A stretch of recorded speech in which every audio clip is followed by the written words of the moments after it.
అని నేను కబుర్ చేస్తున్నా. నాకు వద్దు నాయన, నాకు నారాయణ ఫ్యామిలీ వద్దు నాయన. నాకు ఆయన మేబీ రేపు మినిస్టర్ అవ్వచ్చు, ఎంపీ అవ్వచ్చు, ఈవెన్ సీఎం అవ్వచ్చు, పిఎం అవ్వచ్చు.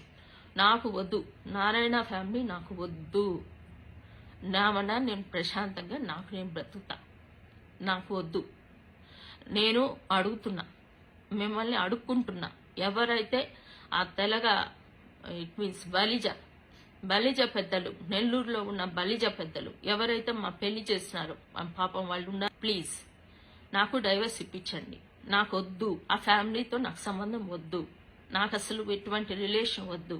ఇంట్లో ఉన్న ఆడదానికి రెస్పెక్ట్ ఇవ్వలేని మనుషులు బయట ఉన్న ఆడవాళ్ళకి రెస్పెక్ట్ ఇస్తారని ఎలాగ ఎక్స్పెక్ట్ చేస్తారు? నెల్లూరు పీపుల్ని నీకు అడుగుతున్నా. Because I stayed in Nellore 6th class నుంచి పెళ్లి వరకు నేను నెల్లూరులో ఉన్నా. నెల్లూరు పీపుల్ని నేను అడుగుతున్నా.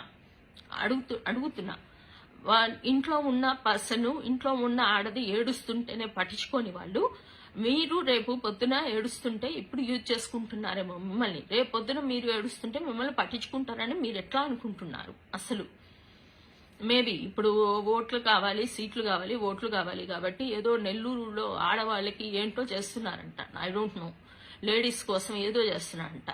కొంపలో ఉన్న వాళ్ళకి గతి లేదు, మీరు నెల్లూరులో ఉన్న లేడీస్ కి ఏదో చేస్తారంట. అది సో నెల్లూరు పీపుల్ ప్లీజ్ ఒకసారి ఆలోచించండి. ఆయన ఇంట్లో ప్రాబ్లం ఉంటేనే, ఆయన మరదల ప్రాబ్లం ఫేస్ చేస్తుంటేనే ఆయన ఏమీ చేయలేకపోయిన మనిషి, మీరు లేడీస్